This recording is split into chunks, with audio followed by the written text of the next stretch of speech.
You know that Keeley Companies is all about fostering the world-class culture through their incredible cultural pillars. Well, it was time to add a seventh cultural pillar, Keeley Green.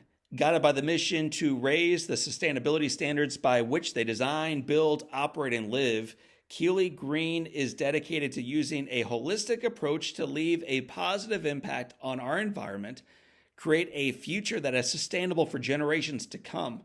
In the words of Rusty Keeley, we are just getting started. You can learn more about that just getting started mentality and all the work they do by visiting my friends at Keeley Companies online at KeeleyCompanies.com. Welcome to the Live Inspired podcast with John O'Leary.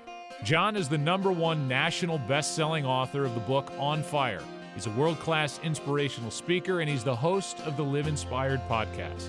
John interviews extraordinary individuals on their life story so that you can wake up from accidental living and more fully live your life story. Here's your host, John O'Leary. Well, hello, my friends, and welcome to the Live Inspired podcast with John O'Leary. No, that honking you just heard is not me driving my vehicle. It's me finally coming back inside, getting back into the Live Inspired studios, stepping out of the parking lot and into the world headquarters with today's guest. And you might be asking yourself, well, why were you outside and why was there so much honking, O'Leary? Let me tell you about it.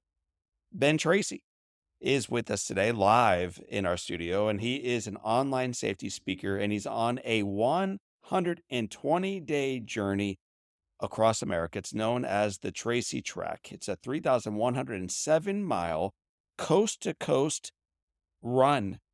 No, you heard that right. Run to protect kids online. Our guest is running a marathon every single day. Ben is connecting with schools, with community groups, with lawmakers to shine a bright light on the dangers of social media and to discuss solutions for safeguarding our youth. Today, with us live, Ben shares how losing a high-profile job on his first day of work due to social media posts he made as a teenager 6, 7, 8 years earlier sparked his mission. It turns out what you put online follows you everywhere. And yet the story's so much deeper than that. He's going to share the stories of families impacted by online risks. He's going to be urging all of us to work together to protect the next generation from hidden dangers. He's going to be reminding you of the profound challenges we face right now societally, the kids face right now in their individual worlds, and what you can do in your life to make it a little bit better. It's an awesome conversation. You won't want to miss a single step of it. So grab your favorite pair of running shoes and get ready to sprint forward with me as Ben's journey sends a powerful message that no matter the adversity we face, we can transform it into something positive, not only in our world, but the world. Family, friends, daughters and sons, buckle up, get ready for the run. Here we go as I bring on my friend, soon to be yours. His name is Ben Tracy. Ben, welcome out of the elements and into our studio with John O'Leary. Yeah, thanks for having me, John. Where are you coming from today, man? I'm coming from St. Charles, Missouri. I just finished a speaking engagement at high school, and then we'll do this. I'll go back. I'll speak to the parents tonight, and then I'll wake up tomorrow on a marathon and speak at another school and another parent group tomorrow night over in Illinois. What our listeners who are tuning in today may not know is you and I are belly to belly. It's because this kid from Illinois, yeah, he's nearby state-wise, but he's next to me today because you're running across the country. It's one of the most remarkable things outside of Forrest Gump doing this. I don't know a whole lot of other folks that are running across the country. What brings you into St. Louis today running across the country? Yeah, well, less than 400 people have ever done this, completed the run across the country. So I run a full marathon each day, 26.2 miles. I started August 17th in San Francisco, roughly 2,100 miles ago. So more than 2/3 of the way across the country. And the reason that I'm doing it is in the name of youth online safety. So I go to my real job is that I go to schools and I talk to kids and parents and educators about everything that young people are exposed to online today. And that has moved you to such a degree, you're willing to leave behind your friends, your family, your bed, your pets, your favorite bar and coffee shop and pillow to put your shoes on day after day, 82 days now? 82 marathons in, yep. 82 marathons in as you run across the country. Yeah. Yeah. I was looking for a new and unique way to kind of get this message out. And it's certainly a massive undertaking. And I think we're getting there in terms of the running, of course, but also spreading the message. And not just me, but the two guys that are with me. Right. And so we live on an RV. So yeah, it's a sacrifice for all of us, but I think it's worth it. When we first booked you, I lost $20 today when you walked in because I said, Amy, there's no way this dude is going to run in right on time. Yeah. And not only to the day, to the minute. Yeah. You well, said thank you'll be here at 3:00. At 2:59, the bus pulls up. You and the guys pop out. Your tennis shoes are on. You breeze in as if you were out for a stroll. After 81 days, man, of hitting the pavement, I'm blown away by it. I'm going to back the truck up a little bit. You grew up outside of Chicagoland? I grew up in a small town called Colfax, Illinois, which is right the central part of the state near Bloomington, kind of between Bloomington Normal and Champaign, if people are familiar with Illinois, but super small town of 900 people. We didn't have a stoplight or anything like Really? that. We had one gas station and we had a little grocery store that my parents owned. So that's where part of the work ethic, I think, that could lead to doing something like what I'm doing came from. Certainly was my Were you parents. working in the store as a kid? Oh, for sure. Yeah, there are no child labor laws for immediate family members. So you're working in the store. What about athletically? Were you athletic as a kid? Yeah, I played all the sports, football, basketball, baseball. I ran track in high school. I ran track in college. I was a sprinter at a small Catholic college in Chicago. And I said I would never run another step once I got out of there. And for several years after college, I didn't. You lived into that promise. Yeah, exactly. You went to St. Xavier University. Correct. Yep. What were you looking for? What was your major and why? Well, I majored in finance and political science. So I double majored. I liked politics, but I also thought that I might want to make money one day. And so that's why I got the finance degree. Being from Illinois and working in politics, if you're making real money in politics, you're probably doing it illegally or unethically. And I knew that wasn't going to be me. So I got the finance degree to fall back on that. Kind of scooted past your parents a little bit. Yeah. Dad ran a grocery store. Yep. Outside of work, what was he like? Man, he worked all the time. Great parents, wonderful parents. My dad worked every day of my life growing up, Christmas, Easter, even going on vacations, we'd say, hey, we're going to go down to the Lake of the Ozarks in Missouri for a weekend, get halfway there and somebody calls and says that the meat cooler's broke and we turn around and go back. He spent a ton of time working, but he would always make time to play catch with me, to rebound for me and just do, normal dad things as well. Any siblings? I have a twin sister and I have an older half sister. Okay. And then what about your mom? My mom worked when I was growing up, she worked in the grocery store as well. She was doing a lot of the scheduling and the bookkeeping and things like that. And my dad was kind of running the day to day and cutting the meat and doing all that. So, they both wore a lot of different hats. What's the least favorite job for a kid when his parent runs a grocery store? Yeah, cleaning the meat room.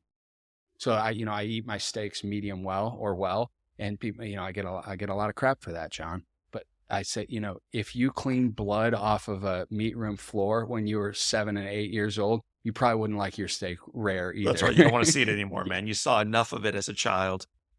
When you graduate, what was your first job from college? I was working in politics. I ran and worked on political campaigns through college. I was actually going to go to law school, and a friend of mine was going to run for the state Senate in Illinois. And so he asked me to defer the law school for a year and run his state Senate campaign instead. So that was my first job out of college. How'd that job go? We did well. He was running as a Republican in the suburbs of Chicago. He lost that election, but apparently I did pretty well because they wanted me to continue working on those things after that. Take us forward from there, because I know this is going to become an inflection point in your own story. Yeah, sure. So right after that, I worked for a different organization where my main role was recruiting candidates for political office in the state of Illinois. And then I got the opportunity to interview for a job with the former governor of Illinois, got that job, and got fired on my first day on this job for some inappropriate social media posts, some tweets that I'd made as a teenager 5 or 6 years before when I myself first got onto social media. When you graduated college, did you think there was any way in the world that a post you sent out while in college or high school might have any bearing at all in your life beyond being a kid? No, I'd never thought about that once. And kids today are much more aware of that as they've grown up with this and had speakers into their school or digital citizenship curriculum and things like that. I didn't have any of that, right? So did I think that 4 or 5 posts out of the 4 or 5 thousand posts that I had on my Twitter would cost me a job? No, I never thought. Taking yourself out of the equation, the way we are so punitive to the comments someone makes 6 years ago on Twitter, 25 years ago at a college fraternity party. Right. I'm just curious, what is your view on our standard of excellence that we hold others to in their lives, in particular in the digital sense? I think words and actions have consequences. They always have, and they always will. I also think there needs to be grace and forgiveness, and there needs to be an understanding that, one, people change, but also the world changes, sensitivities change, and what somebody might take offense to today, they probably wouldn't have 10 years ago. And so when I'm speaking with audiences, it's like, a social media post is a snapshot frozen in time of whatever you were thinking or feeling in your emotional state on that day. Right. And moving forward, you changed, the world changed, but that post that I made, right, 5 years before, that's still there. And it can be screenshotted, it can be recorded, it can be posted in a newspaper article with no nuance or context around, hey, well, this was actually a joke tweeted back at some, and I'm not excusing it by any means, but I think context and nuance is important as well. So you are 23 At the time, 23, yep. and now your life is over. That's how it felt. Yeah. I'm in the car with the governor as this story is breaking, and we're actually going to a press conference that the media was going to be there. And, so I get a call from the PR team, and they're like, we don't want you to be photographed with him. So we literally pull off the side of the interstate and we stop at a gas station, and I have to get out of the car that I'm in with the governor, and I have to get into one of the other cars that are like traveling with us. And so while he did this event, I just got to sit there by myself. Take me through that. What's that emotion like as a kid who was on top of the world and now is buried below it? It was such a whirlwind of emotions, right? Most people from my Yeah. hometown, they don't go to college, and it was a whirlwind of emotion. It was shame. It was embarrassment. Obviously, this was in the news and things like that. So there's that level. But for me, it was more of like, I let my family down. I let my parents clearly worked very hard to give me opportunities that they themselves never had. And it's like, I feel like I just threw that out the window with these couple posts that I made. It was just like shock and, wow, oh my gosh, we went from interviewing for this job on a Friday to on Monday getting fired to on Tuesday being on the front page of one of the largest newspapers in the state, right? And then it becomes, okay, well, what do I do next, right? What job can I get? I have this great resume, but I also now have this hanging over my head. Most of us would have shifted directions, moved out of the state, and kind of try to redefine who we were. Yeah. Go by your middle name. Yeah. Just start over. Yeah. And yet you decide at some point to own this thing fully and help others learn from your mistake. Yeah. Take me through that process. Yeah. I did move out of the state eventually. Several people suggested to me, use your initials, and well-intentioned people who only want the best for me. But, I've seen other people making similar posts to what I had posted. And I was so young at the time. It's like, these are my friends and my college teammates still. And maybe I can turn this into something positive. And so I started sharing this story of getting fired from the job. And then I quickly realized that getting fired from a job and getting your picture on the front page of the newspaper is actually far from the worst thing that can happen related to social media. Right. And I started going in these schools, and these kids are coming up to me and they're showing me their phone. They're talking about the cyberbullying, the online predators, the mental health component of that. And there wasn't a lot of research out there when I started doing this 6 or 7 years ago, the way that there is now. So I was hearing all these stories anecdotally, and I'm just looking around like, why is no one talking about this? Why isn't someone doing something about this? And so that's what I've spent the last 6 years trying to do. So the early iteration of your work, it's really about, hey guys, careful what you post because it leaves a footprint. Yes, it could cost you a job. It could cost you a college athletic scholarship, things like that. That's very much how it started out. It was using the stories of other, athletes who've had this happen, right?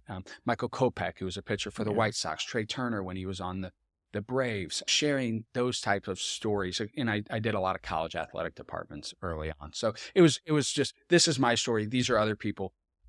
Don't let this Right. ruin your life kind of message. You've shared many of these examples online so people can go do their own work around this. But one of the favorites that I've heard you've talk about that I love, because it's just a reminder that you've got to be careful where you throw rocks, because rocks sometimes get thrown back. Carson King. Yeah. Carson King, take us through, but how did Carson King become a household name a few years ago? I may butcher the details slightly, but he was at a college football game. I think it was Iowa against Iowa State. And he had a sign in the background that he needed money for beer. And people started Venmoing him. It was like on Right. college game day, I think. People started sending him money, like a lot, like a couple $100,000, I think. And again, I may be a little off on the details. But anyway, somebody goes through his social media past, his Twitter, and he was getting sponsorships, I think, from Bud Light or whoever. Yeah. And they dropped him from the sponsorship, and it was no longer this funny guy at the college football game. It was this guy who made these offensive posts, and the whole thing blows up. Well, it came full circle because the reporter for the Des Moines, I believe it was the Des Moines Register newspaper, had his own social media history, and then he in turn got fired from his job. And so it really came full circle. And, look, people have sent me some of the news outlets that covered my story, yes, the posts of individuals who work for those outlets and saying, you should post them, you should get them fired from their job the same way they did to you. But I've never believed in the eye for an eye thing. And looking back now, 7 years later, I'm glad that I've taken the path. Glad you took the path. I'm glad you stepped forward on the path, because not only did it lead you to share stories like Carson King and your own, right, but in the back of the room at each of these events, you'd hear these stories of longing from these kids. Yep. And no one's coming to help, and no one's explaining what the problem is, and no one's identifying this quiet ache that is on the hearts of all these kids, which I think changes the trajectory of your business in a mighty way. Sure. To be less about resumes and more about life. And man, I think you need a little bit of both, but I'm doing this podcast less for resumes and more for life. Yeah. So talk about that. When was an experience when you realized, my gosh, it's not about Carson King or my own story of losing my job with the governor. We're talking about keeping kids alive right now. Yeah. The first time was a high school girl. She was probably 16 or 17 years old. This is probably early 2018. And she came up and she's telling me, I have all these body image issues, and I was hospitalized for anorexia and have all these different things that are going on. And I believe part of the reason for that is the content that I'm consuming on Instagram, which was the popular app at that time. I watched these videos of these women that are, extremely thin. And then you get into these algorithms where you get more of that content. And she's like, it just seems so normalized that everything I was watching was that. And then I started searching for that type of content myself. And, I'm anxious, I'm depressed, and all these different things. And I've heard at this point thousands of stories like that. But that was the first time I realized, wow, there's so much more going on here. Right. What are some stats that we parents, many of our listeners, some of them are on the way to school right now with mom and dad driving them, and they've got their arms crossed on the back seat of the minivan, not, listening to this conversation. For the most part, though, these are parents and grandparents, aunts and uncles, business owners who care deeply for young people. Yep. What's some statistics that we should keep in mind as we get ready to venture into the next part of our conversation? We can start with the mental health piece. Suicide amongst girls aged 10 to 14 increased 167% in a 5-year span. There are 500,000 online predators, according to the FBI. 500,000 online predators active every single day. Colorado Attorney General came out with a report last summer that said it's as easy for kids today to get fentanyl on social media as it is to order a pizza or to call an Uber. These are like very, very shocking, serious statistics that need to be addressed urgently. How do we do that? Well, we first educate the kids. I think that's the first step, is having curriculum in schools. It's parents talking, first of all, recognizing that these issues are issues, informing themselves, but having conversations with the kids consistently. Because look, parents can set up restrictions on phones and things like that. Schools can block content on iPads and Chromebooks and all these different things.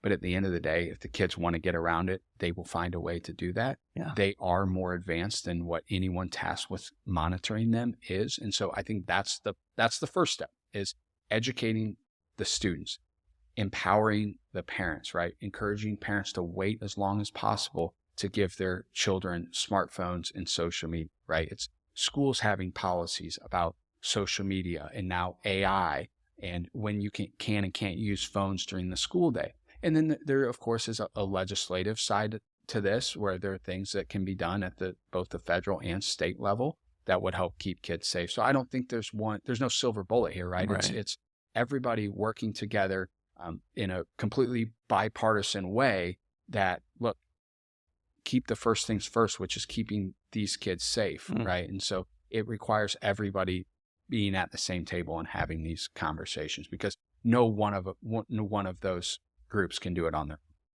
Today you spoke at a school called Deshen. Yep. What was the message that you share with those students? Wow, I mean, it's talking about all of these different issues. It's telling them you're not alone. If you find yourself in a difficult situation, you're not the first person who's been in that situation. In many of these cases, you're the victim of a crime. The person doing it is a criminal.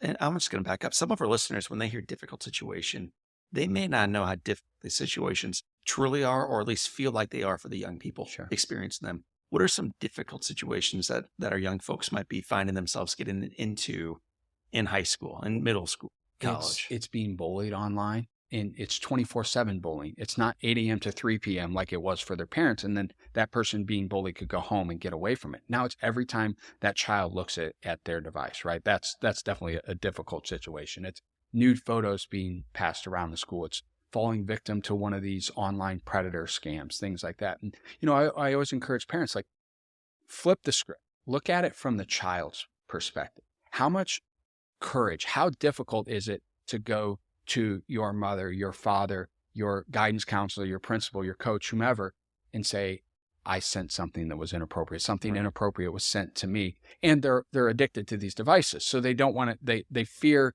the conversation, but they also fear the access to these devices. And so it is very hard if they haven't, the adults in their lives haven't told them, look, you can come to us with anything, no matter how awkward or uncomfortable it is. We love you. We care about you. We want you to be safe. And yeah, as your mom, I may not know everything about Snapchat, right?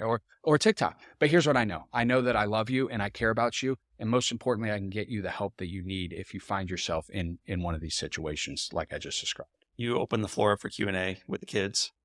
You know what? I used to do that. What I do now is I leave a window at the end to where they can come up and ask me something directly. Because what I realized is the issues that are most pressing, they will not bring up in front of 300 of their peers, but they will come up and so the way I end it is I say, if you've been exposed to something, if you have a question, and also if there's something you think I should know that would help me do my job better, come up and share that with me, because I don't have all of the answers. None of us do. So why pretend? And so 50 kids will line up. They did at Deshen today, and it'll be some combination of questions, comments, concerns, and the rest of their classmates don't know why they're in line to talk to me. And I think that kind of tears down the barrier to entry to these conversations. Is there one meaningful story, whether it's from today or a recent experience in the back of a school, where you're like, man, when I think about why I'm not in my own house today, it is because of this moment? So I'm interviewing parents along the way that have lost children to social media related harm. So after I spoke to the students at Deshen this morning, I interviewed two parents from a town called Aurora, Missouri. Brad and Carrie Bettler is their name. And they have some family ties actually to the Deshen community as well. But their son at 16 years old fell victim to one of these online predators who acted like it was a teenage girl, convinced him to send a nude image of himself, then extorted him for money, is what they call sextortion. And he took his own life on January 3rd of this year at 16 years old. So it's those stories and meeting these families in person that motivates the run and, reminds me of the reason behind it, but also the reason to continue going, right? And it's so great because the encouragement that I receive on a daily basis from the Bettler family, people like Chris Didier, who I know is a friend of yours, some of the parents, it's like, they're texting, make sure you get a good night's sleep and stretch and do your recovery. And then it's like Chris Didier sending me these like David Goggins, like hard ass Right. videos. And it's like a beautiful thing in so many different ways. And so I do feel a lot of a pressure to finish this mission, this run across the country, because I feel like in a way I'm carrying their legacy and their memory on my shoulders as I do this. As if you don't have enough going on in your life. You're speaking to kids, you're running, you're doing a podcast, you're visiting with families who've lost a child. And then tonight you go back to work. Yeah. You're speaking with the parents. It's going to be a little bit of a different audience, a little bit of a different message than you gave to the kids. But what's the core to tonight's message? And as you're sharing it with them live, give us a sneak peek at it on the podcast, because I think many of our listeners are going to be taking notes specifically on what you're about to say. Yeah. So what can we do as parents to do a better job in this world? Well, if I could summarize everything I've learned in 6 years in one sentence, I would say the parents are the problem. They haven't shown the kids the right way to do this. And I say that to the kids themselves. It's like, we wonder why the kids aren't kind to each other, but then we see athletes, celebrities, politicians, and many of them, their parents, being unkind on Facebook and Twitter. And we're shocked that the kids do it on Snapchat and TikTok, right? And so that's the first thing. They've seen their parents spending hours a day on these devices. So like, why are we shocked? I think that's been the most eye-opening part of this. And then, it becomes having the conversations, reminding the kids frequently that they can come talk to the parents, waiting as long as possible to give access to smartphones and social media, keeping this stuff out of bedrooms and bathrooms and basements and things like that. Parental controls, I go through some of that. And, at the end of it, I say the same thing almost every time to the parents, which is they're growing up in a very different world. They're still children. They're going to say and do stupid stuff just like all of us did. A smartphone is a adult tool in the hands, the hearts, and the minds of a child. And so to think that they're going to act like an adult just because we give them an adult tool is ridiculous and insane. And so they need grace, they need forgiveness, they need the ability to move beyond their mistakes, just like I've been able to, because certainly a lot of good has come from my mistake. So that's kind of my core message to parents. You don't have kids right now. No kids, no. At what age, when you do have your own children, will you say, okay, sweetheart, it is time for you to receive your first phone? I wouldn't give a smartphone before age 14. I wouldn't let them on social media before age 15. And then how do you control the time that they spend on social media? You can set up limits through Apple Family Sharing, Google Family Link. There's a company called Bark that creates a parental monitoring software that allows you to do some of that. And there's more and more new technology coming out every day. Parents have options that now that they didn't 6 years ago when I started, in terms of safe starter phones. There's a company called Gab, Trumi, Bark, who we love, is the best one out there.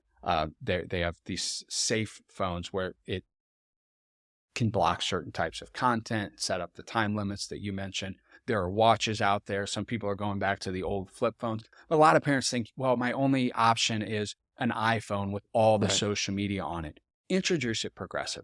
Let them show that they can be responsible, and with a watch or a very basic flip phone or the Bark phone. And then maybe it's an iPhone with no social media, and then one social media. And that first one shouldn't be TikTok or Snapchat. They're the two most dangerous of the popular ones.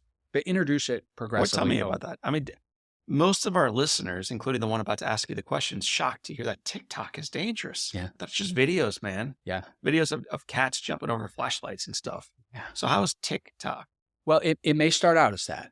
And that's what a lot of parents think, right? If you download TikTok and just watch it for that first day, maybe that is what you're seeing. But at some point, that child will be shown sexual content, drugs, violence, you name it, it's all there. And then the app knows that they watch that because of the algorithm. And then they get another one and another one and another one. And of course they're going to watch it. Like, they're children. They're curious. Obviously, they're going to watch something that they don't know about that's put in front of them. And then they get more and more and more, and it takes them down this rabbit hole that can lead to some very dangerous things. And I tell parents, okay, online predators, the cyberbullying, like, those are the worst of the worst outcomes. But best case scenario is it's confusing for a child at that point in their lives when they're trying to figure out themselves and the world, and their parents or their school or their coach is telling them, this is how things work. And the internet is telling them, no, actually it's like this. It is very confusing. And so I think that can create some very bad outcomes. And so that's TikTok, right? Is like a negative, confusing scenario that plays out over time. Whereas Snapchat is more something awful happens quickly that is life-changing in a matter of minutes or hours. So for example, the Bettler family that I mentioned earlier from here in Missouri, from the time their son received the first message on social media to when he took his own life was 2 hours.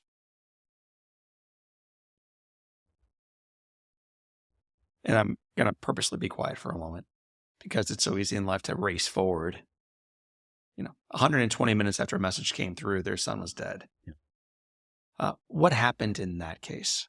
Because sometimes what is most personal and private is most universally applicable. So what happened here that the rest of us can learn from in our situations or for our kids? Yeah. So he was sent a message from a friend request from a girl that was his age, and conversation turned quickly sexual in nature. And this girl convinced this young man to send a nude photo of himself. It's what they call sextortion. Once he sent that photo, he found out that it was one of these online predators, and they started blackmailing him for a payment of money, right? So, and they're low numbers. It's $100, $200, not large sums of money. And the threat that they make is, well, if you don't pay this $100, we're going to send that picture you sent thinking it was a teenage girl. We're going to send that picture to everyone you know. They'll go on their following on Instagram and screenshot their followers. We know you go to school with this person. We know this is your teacher. We know this is your mom. We're going to send this picture to everyone you know. And that's what happened in this scenario. A normal kid involved in activities, loved to hunt, loved to fish, was very close with his parents. They were a very open family. They're a family that waited. He didn't get a phone until his 16th birthday. Please hear this the right way. Yeah. Parents listening and you about to answer it. What did they do? What could they have done differently? I was going to say, what did they do wrong? That's not the right way to frame it. What could this family have done differently so that if this would have arrived, this young man would have been equipped to handle things differently than he did? I think they had no way to know because this stuff isn't talked about the way that it should be. They didn't know what sextortion was. They'd never heard that term. Both of his parents are educators. They work in the local public school district. They had all the conversation that they knew to have, but they never heard of sextortion. And because so many of these stories aren't told because the parents feel shame or embarrassment or they don't want to share it publicly. And so I think that's why it's so important that we highlight the people who are sharing these stories. And the Bettler family, Chris Didier, the other 11 names on it. The only reason I know who those people are is because the parents had the courage to share those stories, and courage is contagious. And so the more parents step up and share it, the more people come out of the woodwork. I mean, they made a social media post saying what had happened to their family, and immediately within hours, they had several other people reach out and say, this happened in our own. I think just normalizing these conversations that are the reality of what kids are growing up with today. Do you give some type of playbook to the parents? Do you provide some type of resource where you're like, hey, listen, tonight we're having a great conversation, 1 hour in length. The podcast is 56 minutes. Perfect. Yeah. But at the end of this thing, here's what your next right steps are. Yeah. I have resources at different sites that I send them to. I've got an email that I send out every week trying to keep them up to date. The hardest part with the social media is it changes so rapid. That's the difficult part, is the parents always feel like they're drinking from a fire hose, trying to the ones who actually care enough to take the initiative and research this stuff. They do feel like they're drinking from a fire hose, trying to stay up to date with it. And heck, I feel that even myself as someone who's a quote unquote expert in this field. Well, I'm not an expert in the field. That's why I pay people like you to show up in my life to help me forward.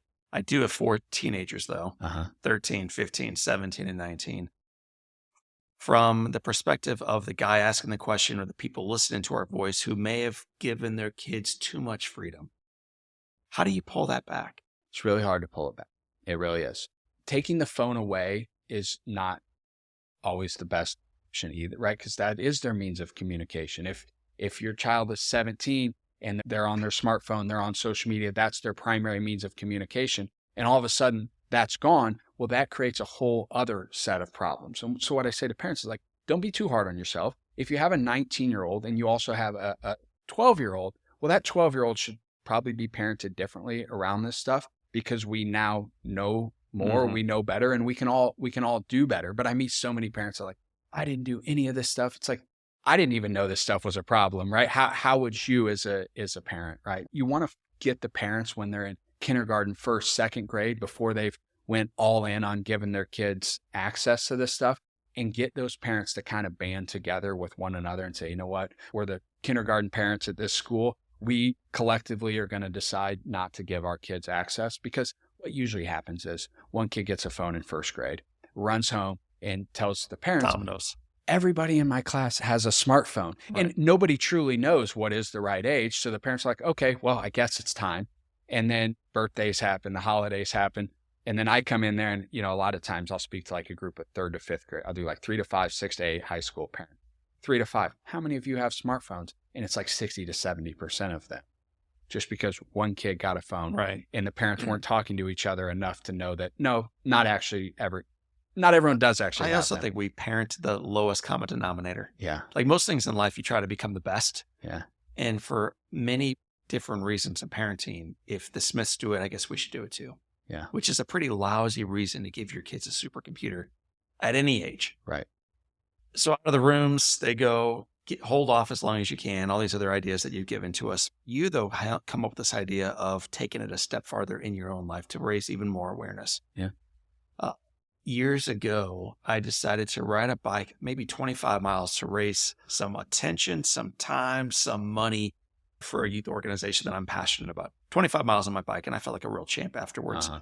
Dude, you're running across the country. So I want to have you go back to the lazy boy before this idea became completely flushed out. Where did it come from? And then what takes it to that next step and the next step and the next step? It's a wild concept. Yeah. It wasn't like one clear-cut decision, I'm running across the country. And I was trying to think about that. I'm like, when did I actually decide to do that? And it's like, It just kind of progressed over time. And honestly, John, the first time it happened was when I realized I'm going to get into running distance. Was I was traveling, I was speaking, and I was going in these hotel gyms, because I was lifting weights at the time, doing that. And you go in these hotel gyms and they've only got dumbbells that are up to 30 pounds. It's like, this isn't doing anything for me, because at the home gym, I'm benching, I'm squatting, I'm doing real weights. And I'm like, okay, well, maybe I should just start running, because then all I got to pack is just like a pair of shoes. Right. And they at least have a treadmill. So then I kind of got into that. And then, I did a 5K and 10K and a half and then a full. And then I started learning about these ultra marathons, which is anything longer than 26.2. So I did a couple of those. And then but simultaneously, I'm traveling and speaking in schools. And I'm just looking for a way to kind of put those two things together. Maybe there's a way that I can raise some awareness or some funds. And then it's like, okay, well, what does that look like? And then I came up with this. And so it didn't happen overnight. It was just kind of a natural progression of things. And it's like, if it's worth doing, it's worth overdoing. I don't know who said that, but that's kind of my view on it. So I'm currently dating someone beside my wife. Her name is ChatGPT. And last night she and I were talking. And I asked ChatGPT to give me 25 risks of running across the country. Mm-hmm.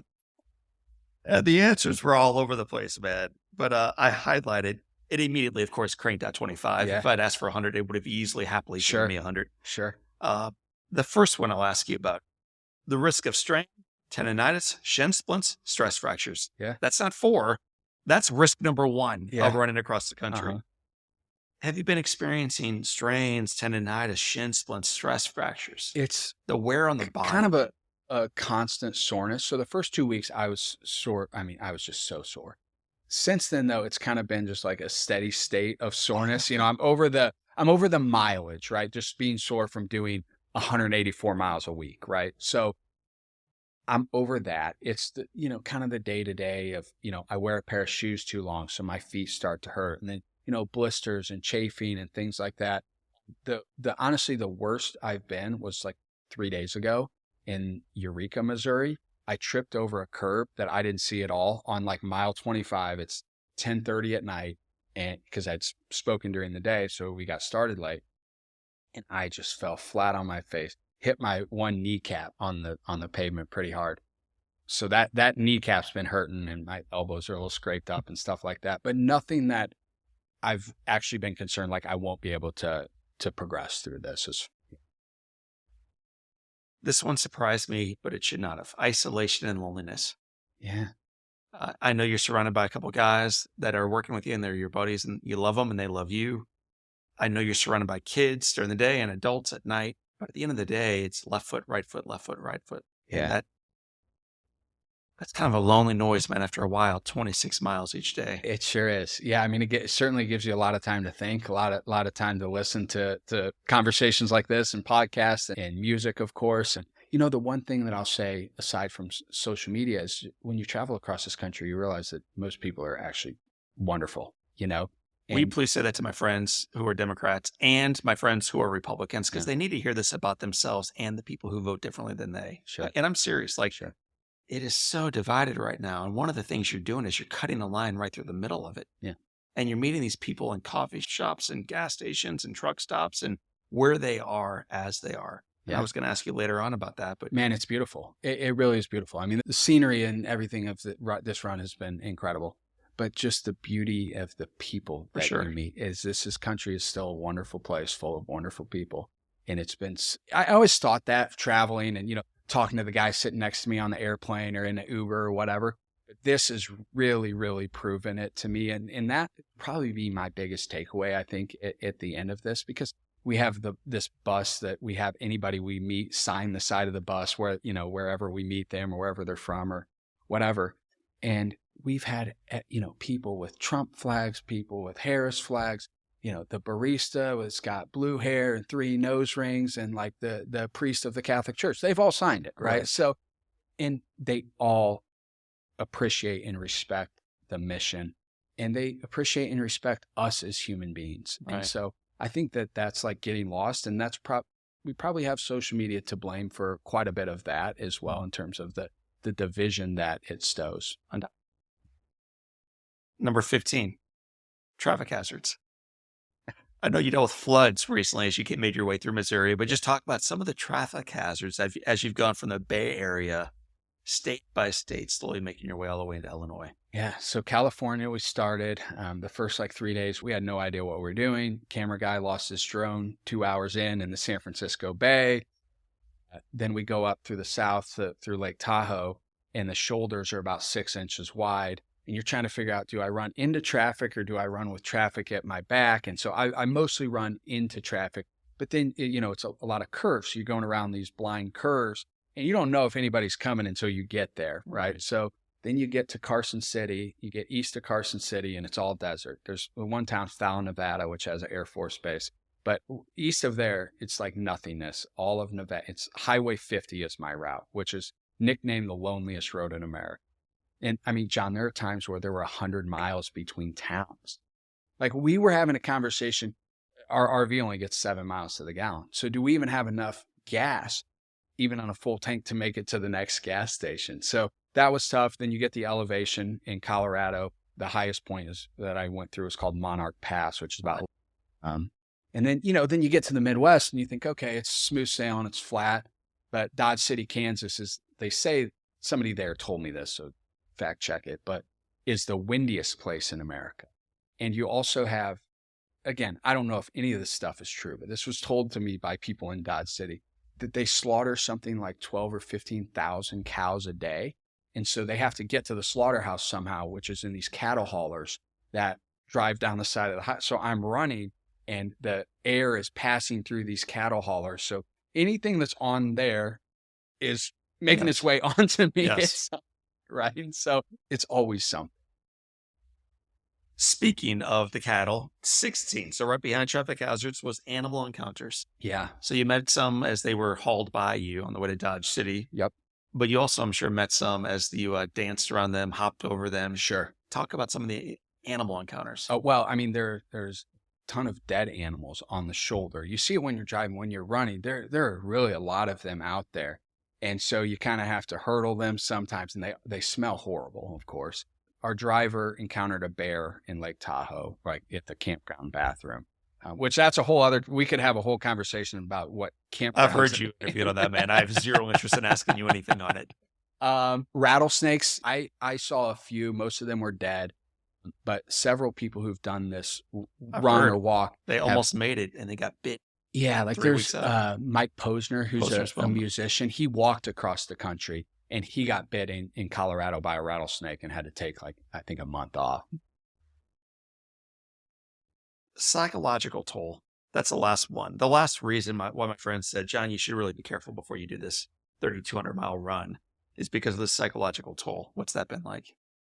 You know, honestly, John, the hardest thing emotionally is the stories that I hear. I know that I can run and I have to run a marathon today. I have to run a marathon tomorrow. You know, I just take it literally one day at a time. And so that helps. The guys are with me. They'll go up 4 or 5 miles. So I know I'm going to see them every hour, which helps with the mental, helps with the loneliness that you mentioned earlier.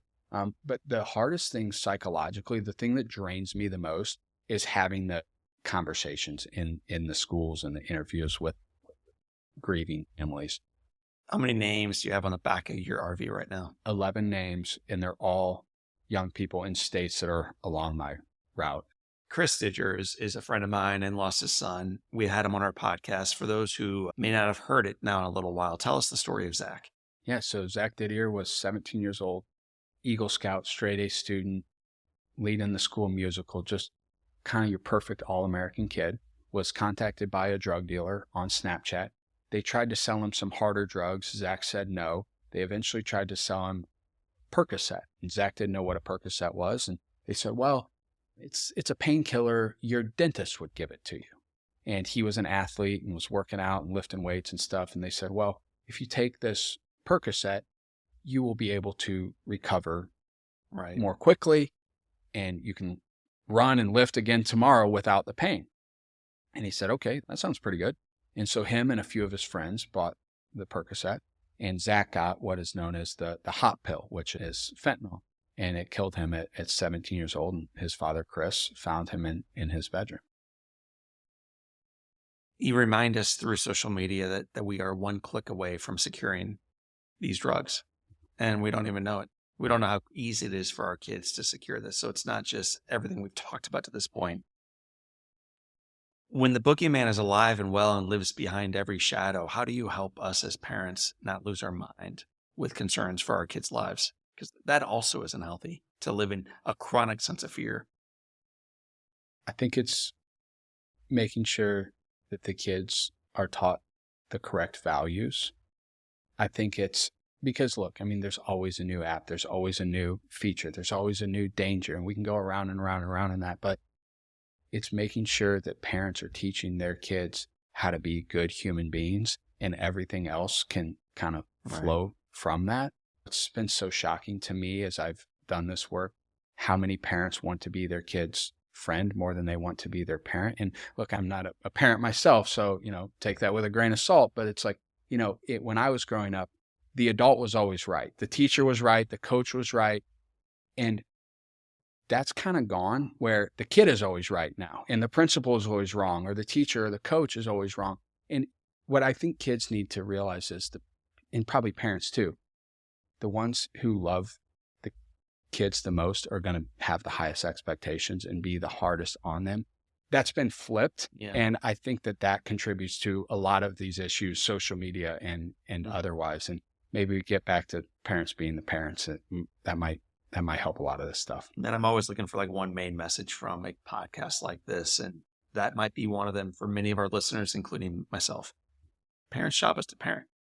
Love your kid, but love them enough to be hard on them sometimes. You've had a hard run now for the last 82 days. Yeah. Through my work, I meet a lot of guys in Ubers, a lot of guys in town cars, a lot of hotel ladies and gentlemen checking me in at 2:00 in the morning. And yeah, man, I fall in love with these folks. Me too. Is there one just inspirational encounter where you're like, it might have been all worth it for that chance encounter? There's this one guy. He's a farmer. I want to say it was Utah. He comes up. He sees us the first time. He looked a little pissed because we had our RV parked on his lane. And he's, what are you guys doing? And he comes back and he's like, you running across the country? I'm like, yeah.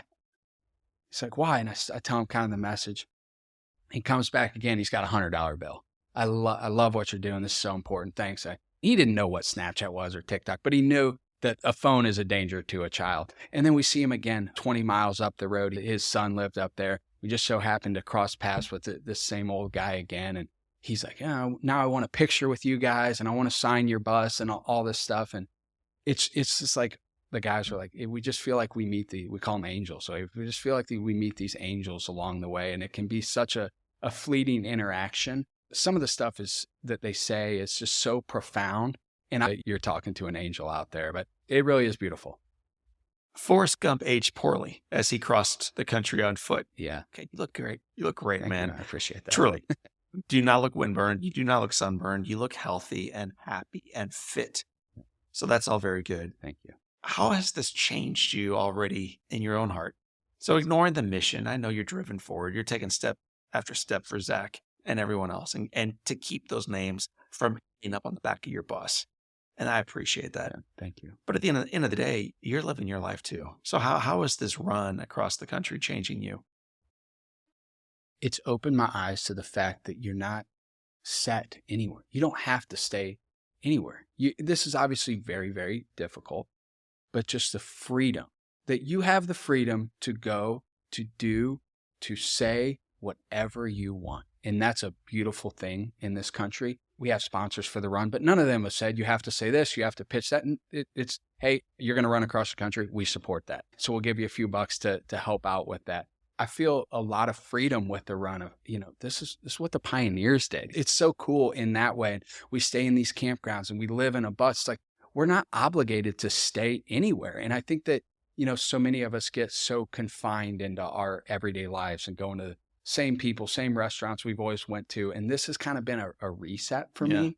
And it's been awesome. I mean, it's the most difficult thing, but it's been the most freeing as well. And I just love that part of it.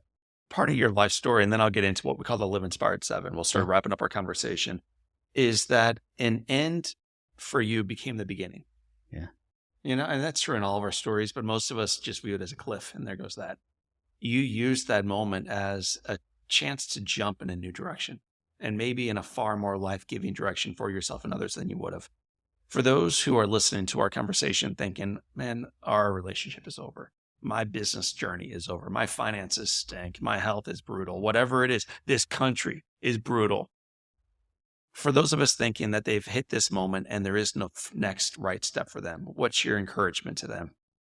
I think I would say do the next best thing, right? What's the best thing you can do today to move forward from and maybe it is, right? Maybe your business is gone. Maybe that relationship is gone. And at some point, maybe you do have to cut that cord.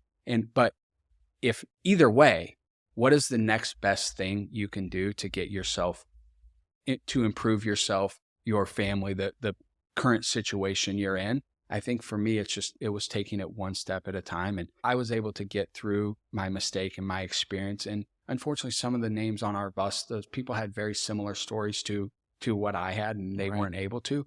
And I have the benefit of perspective and reflection in 7 years. And that's what I hope to articulate to people. But I think it's just, yes, I'm running across the country now, 7 years later, but then early on when I first got fired from this job, it was like, just go get out of bed and make a cup of coffee. You know what I mean? Go walk around the block, right? What's the next best thing you can do right now? And the grandiose vision, at least for me, happened over time. It wasn't on day one. I certainly didn't think I would be running at all, much less all the way across the country, right? So just one step at a time, I think, and doing the best thing you can, doing your personal best each day, and the path will chart itself. So, man, we've had on mountain climbers and airplane survivors of crashes and Olympians and authors, and you name them, we've had them on our podcast. Never have we had someone who's run across the country. I'm so proud of not only what you've done. The reality is that if it was only about the run, you and I wouldn't be seated together today. Yeah. For you, the next right step is about the ones who you're impacting through your message. That's so inspirational. So we have 7 questions that tether all of our mighty guests together. They're called the Live Inspired 7. Okay, perfect. Buckle up. All Question number 1, what's been the most inspirational book you've ever read? Man's Search for Meaning by Viktor Frankl, who was in the concentration camps in World War II. And basically his message is you can find meaning in your suffering, right? Something good can come from even the worst possible circumstances. So I read that book at a time in my life when I really needed a message, and I would recommend it to anybody. It's a wonderful read. Thank you. I heard that a bunch on this Have podcast. you? And when people interview me, it's one I frequently share back. It's a great book. Yeah. What's one positive characteristic or one trait that you possessed as a kid growing up in central Illinois that you wish you exhibited as brilliantly today? Man, I think it would just be like the bravery and the courage to like try new things. And I think I've gotten over that a little bit with this message. I hope you start doing like something somewhat courageous, just something a lot more bold than just running across the country to save lives. But in the meantime, while you live your boring, ordinary life, I'll move on to question number 3. If your home caught fire in Nashville and all living things are out, and you had an opportunity to run back in and grab one item, Man, you know what I would grab is I have this book of photos from my grandfather's life. My grandfather actually was born in the same home that my parents live in, country gravel road in the middle of nowhere, Illinois. And so it has pictures from when he was a child through his service in the military and flying B-17s. And today's Veterans Day. Thank you, everybody. Obviously, they'll hear this later, but thank you, anybody who's listening for your service. And so I think I would grab that book. I love to pick that up and thumb through it every couple of weeks. So that's what I would take. it's a cool thing to have in your hand. Yeah. If you could sit on a bench on a gorgeous day and have a long conversation with anyone living or deceased, who do you want to be seated next to? You know what? I might actually say the same. I might say my grandfather. I would say probably my grandfather, or as a Christian, I mean, I guess you're probably obligated to say Jesus, but Jesus and my grandfather, that'd be my two. What's the best advice your grandfather, your coach, your parents, your crew, or anybody else ever gave you? So the best advice you've ever received is? I don't know ever, but when you get to the other side, make sure you stop and you look back. And I think that was so profound because I think it's just a good reminder of when you do something extremely hard and that takes a lot of effort and it's difficult, look back and see how far you've come and what you've accomplished. Maybe even if it's not something positive, but it is valuable to reflect and look back. What advice would you give yourself at age 20? This college junior at St. Xavier University, on top of the world, man, and climbing higher. What advice does he need to hear? This is going to sound like a cop-out, but I don't think I would give advice. I'm happy with the way things have turned out. And I think if I gave myself one certain piece of advice, that it might change things, and I'm not here sitting with you having this conversation right now and doing what I'm doing. So that's probably a cop-out, but that's honestly how I feel. Ben Tracy, marathon runner extraordinaire. It has been said that all great people can have their lives summed up in one sentence. How would you like your one sentence to read? And I think I would just say, that I showed up for the things and the people that mattered to me. I just think that's so important as a son, as a brother, as a friend, and in my professional work when I saw something that needed addressed and someone who needed help. Well, man, I just thank you for doing what you're doing, for showing up for your friends, for showing up for people who were not your friends, and you're making them your friends. Yeah. There's an easier way to get through life than putting on a pair of tennis shoes and running across the country. This isn't an ego exercise. It's not a branding play. It's a way to keep people alive, engaged, and part of the solution. So I thank you for showing up for us. Yeah, I appreciate it. Thanks for having me, John. Ben, where can we learn more about the steps that you're taking forward? TracyTrek.com is the website for the run. Ben J. Tracy, ironically, on Instagram. So Instagram, Facebook, YouTube. It's a blessing and a curse for sure, but we're on there. Well, man, I'm grateful. I'm following you there, and I'm grateful for your steps. So, my friends, that is the voice of Ben Tracy. My name is John O'Leary, and today is your day. What a gift. Keep running forward and live inspired.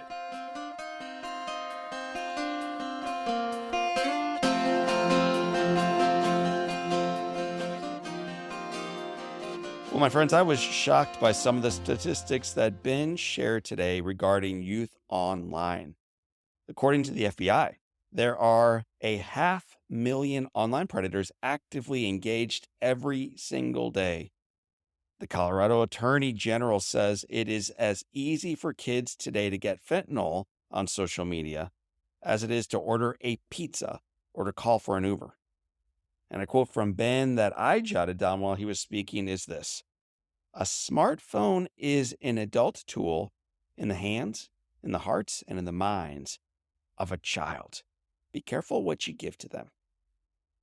My friends, if you were as moved today and as inspired today and as convicted today in the conversation as I was, and you want to continue learning how to protect our children online, you may want to listen to Tina Meyer. She is found at episode 506. Tina's life changed profoundly on October 16th, 2006, when her 13-year-old daughter, Megan, took her own life following a cruel cyberbullying hoax. On a mission to support and inspire actions to end bullying, cyberbullying, and suicide since Megan's death, Tina founded the Megan Meyer Foundation. By empowering our society to celebrate individuality and the acceptance of others, Tina believes we can work together to make a difference and create a safer, kinder world. It's an emotional, powerful episode. You won't want to miss it. You can join me right now online at johnolearyinspires.com/podcast. We'll have a link to it in the show notes. It's episode 506 with my friend Tina Meyer.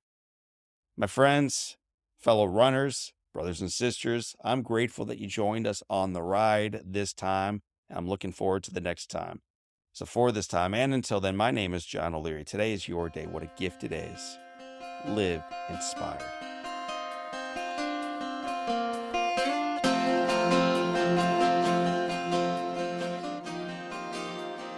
Keeley Companies was started almost 50 years ago by the one and only Larry Keeley. What started as a small family-owned paving company in St. Louis has grown to a nationally known full-service construction, development, and restoration partner. Larry the Legend, as he is affectionately known, has been a part of this growth every step of the way and continues to provide guidance as his son, Rusty, my buddy, drives their vision and achieves results on purpose. His unwavering foundation of a family culture with a focus on people has gotten Keeley Companies to where they are today, and their journey is truly just beginning.